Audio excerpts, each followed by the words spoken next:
I'm going to go through the assignments that I wrote out in this boot camp assignments list. Let's see how bad. I mean, that lag is pretty bad. Look at that, because I'm doing the Google Hangouts and I'm doing a screen share at the same time, or a screen recording. But just have to live with it. Cool. So create Rails application CRUD. Can use scaffolding at first. So if you have Rails installed, Rails new first assignment, you should be able to just run Rails new first assignment, then run scaffolding after that. Then that's all you have to do, and then push it to GitHub. Let's see here. So it's doing the Webpacker install.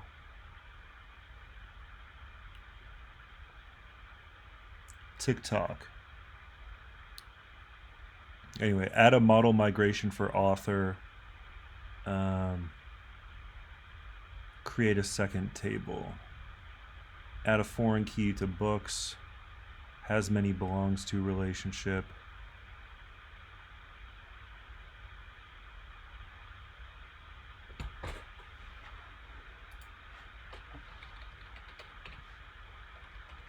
I'll just do these two together.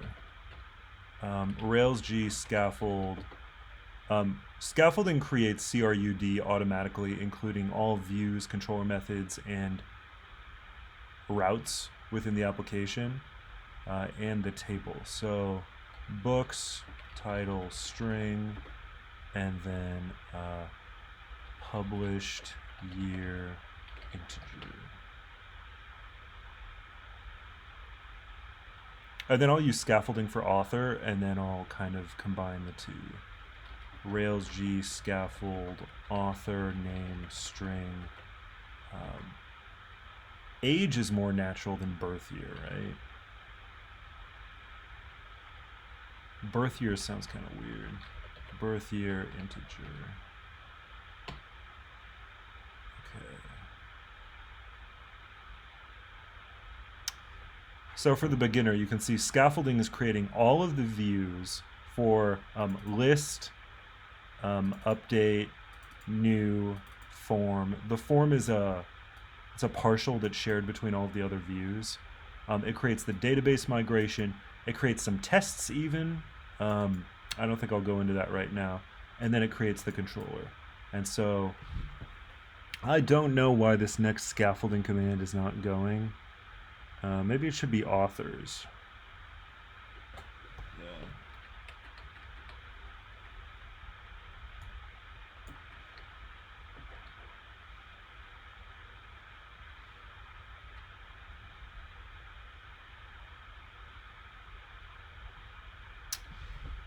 It's kind of difficult to know what should be singular and what should be plural. And remember, the controller is plural. It's books. And then the model should be singular. Let's see here. Where's the model? Yeah. There we go. So we just exit this process gracefully. And then this command should be able to run. Oh, it's an invalid command. That's why. There we go. See that colon right there?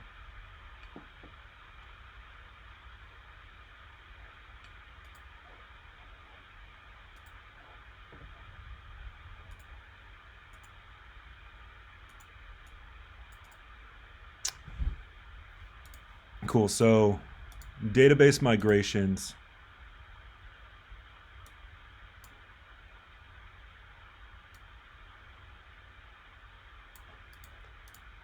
Creates the authors table, creates the books table. So now I will add another migration to add Rails G add author ID to books.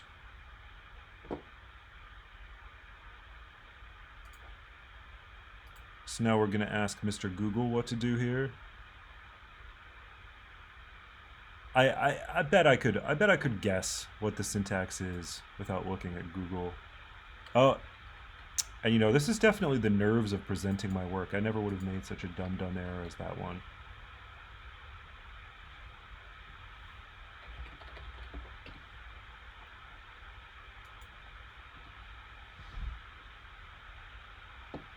So I think it's just add column books.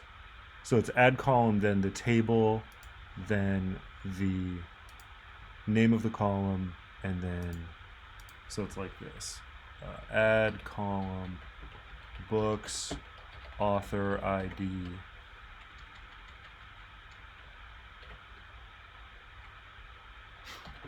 integer. I wonder why this one isn't working, because this one should definitely work. Rails-G migration, add author ID to books. So like some...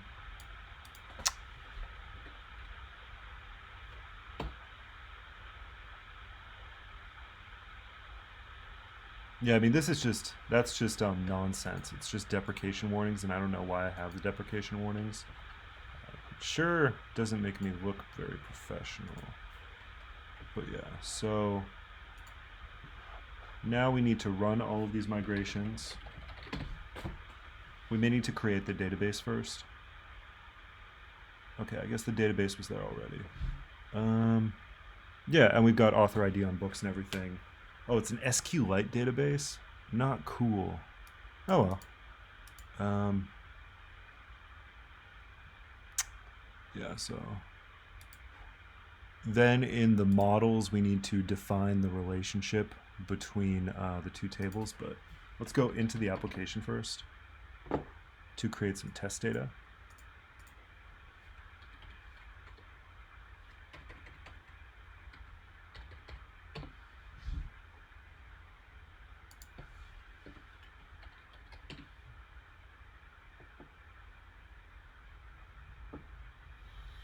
I wonder if anyone joined my Google call yet. I sure wish they would. Pretty lonely. Nope, no one's here. Oh well.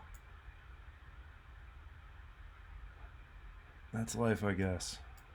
So let's see. If mice and men don't know. It's persisted, and then we do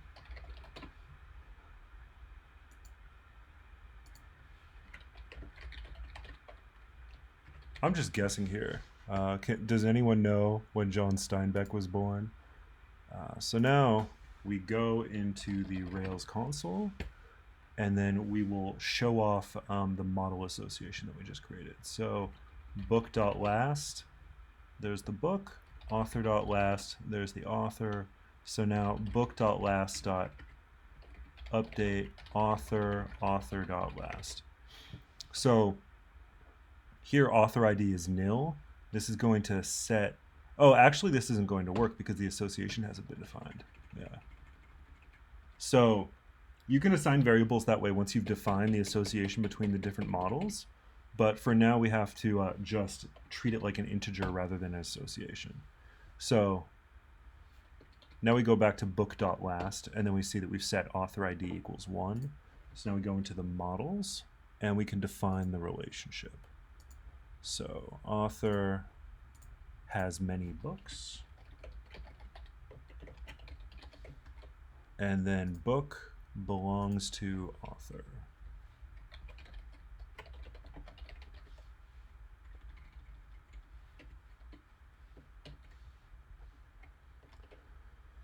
Let's see here. So now, when you make model changes, you have to restart the console for some reason.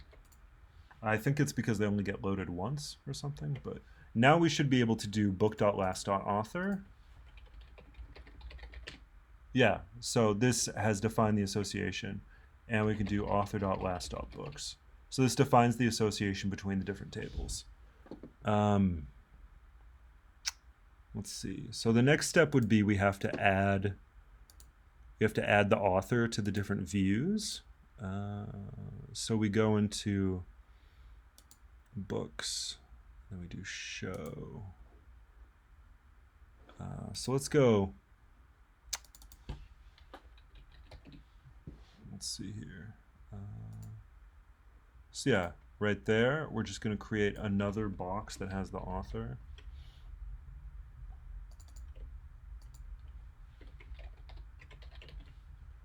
And so we do, so this queries for the associated record, book.author.name. and then we just refresh. So see, this is coming from a different database table, but it was really natural the way that we were able to apply it to the view here.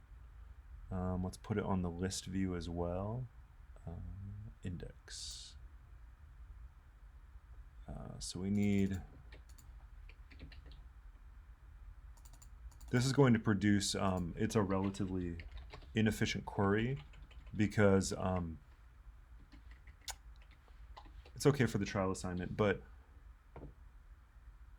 so each time we do this, it's going to run an additional query like select name from author where author ID equals 1. So that's not efficient, but it doesn't matter for the purposes of this demonstration. Book.author.name. Let's see. So now we go back to the list view. Yeah, okay, there. So John Steinbeck. And now we just have to create it add it to the form. So options for select Rails from model. So a form is basically HTML. A form makes an HTTP request with the various parameters that you put into it. There's form helpers in Rails that do everything for you. So what this form with does is it compiles into the HTML of a form, which will look like this. So this is the form that it compiles into. It's action equals post, method equal, or action equals books, method equals post. The authenticity token ensures that it kind of protects your controller methods and make sure that your controller methods are only accessible from forms that were created by your Rails application to protect you from cross-origin requests, I think it's called. It's not cross-site scripting. And then within your form, you have the title, and then the input types are all nested within an object named book.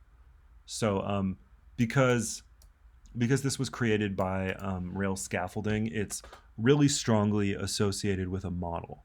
Not all of your forms necessarily have to have such a one-to-one relationship with a model, but for the purposes of this exercise, this one does.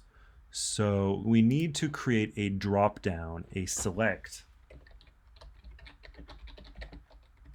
So we need to create a drop-down select, which is going to query from all of the authors in our author table, and then it's going to create a drop-down with all of the authors, which is updated based on the authors that we have in our database. So we could do this manually, right? But Rails will 100% just do it for us. Let's see. Rails options for select collection from model. And so I'm just going to wildly Google until I get whatever the... there we go. So that's it. People is it's probably the instance variable that we need.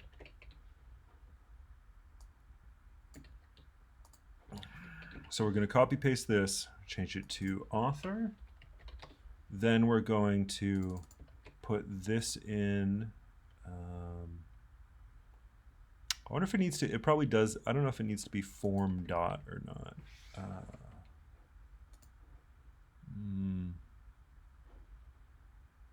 I'll try it both ways. And then so here should be author.all, and that's going to pluck those two fields. I'm going to pluck the fields ID and name. And then,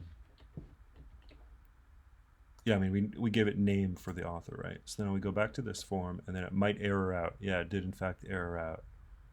So it didn't know how to do it. Okay. And now it did not. Okay, I think this was not a select helper. This just creates the option tags. And so I think that was not the right Rails magic to be applying here. So yeah, it just creates the option tags. So we need to do use that with a select tag, collection select, blah, blah, blah, collection select, blah, blah, blah, author.all. Wow, it's It's exactly the same. It even uses the same database model as the one that I'm using, author.all. So this probably should be book, because book is the model we're applying it to. Name with initial should probably just be name. And I don't know what prompt true does.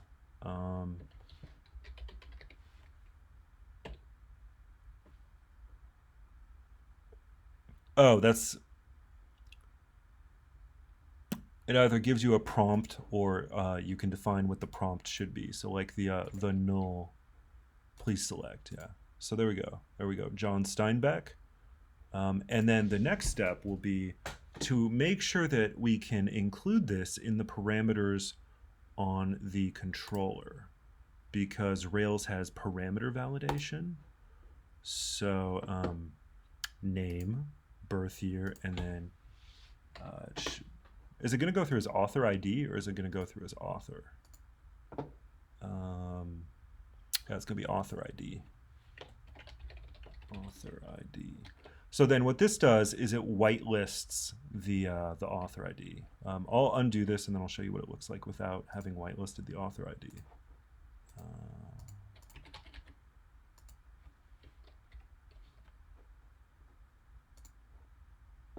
Author must exist. And then we go over to our terminal. Unpermitted parameter, author ID. Oh no, what could it mean? What could it possibly mean?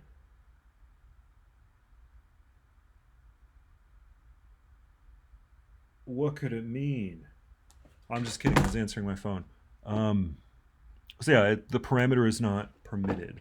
So that means only allow a list of trusted parameters through. This was also created by the scaffolding, but this is standard practice in all Rails. So we allow author ID, and now let's see what happens. Still didn't work. So if something doesn't work, a good rule of thumb is make sure you save all of your files, and then you refresh and you restart your server to make sure that it picked up the change. Ooh, I'm not loving this.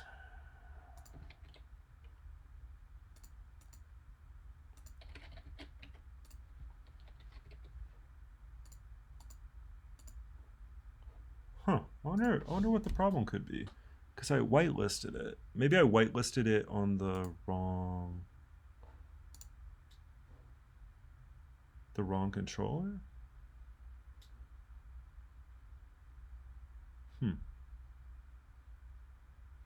Unpermitted parameter author ID. Let's see. So we go into the books controller, create, and it goes down here and it validates book params.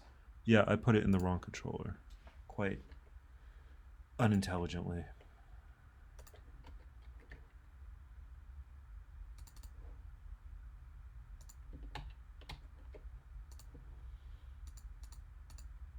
Do it now. Okay, so now we created it with the author John Steinbeck.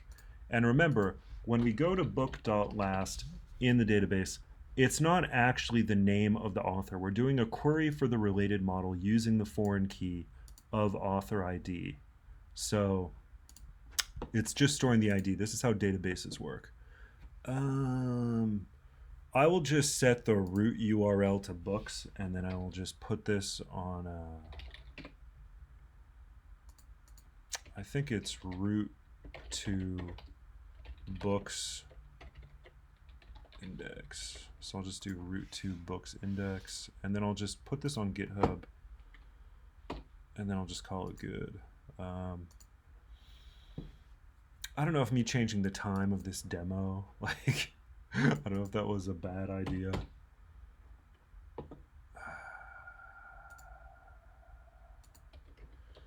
Everybody makes mistakes.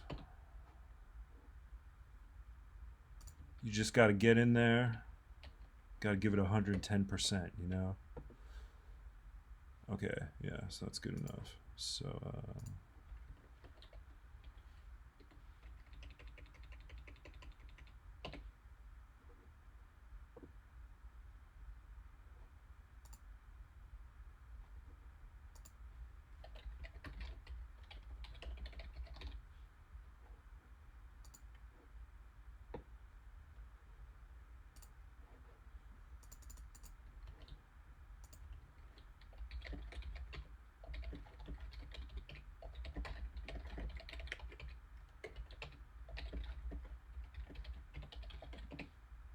Why is it...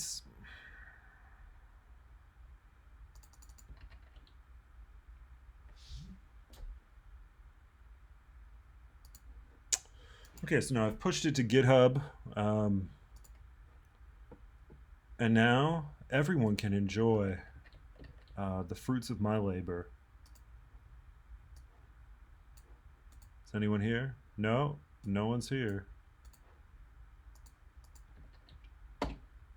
Cool. Well, thanks for joining me, gang. I will see you as soon as I learn to stop this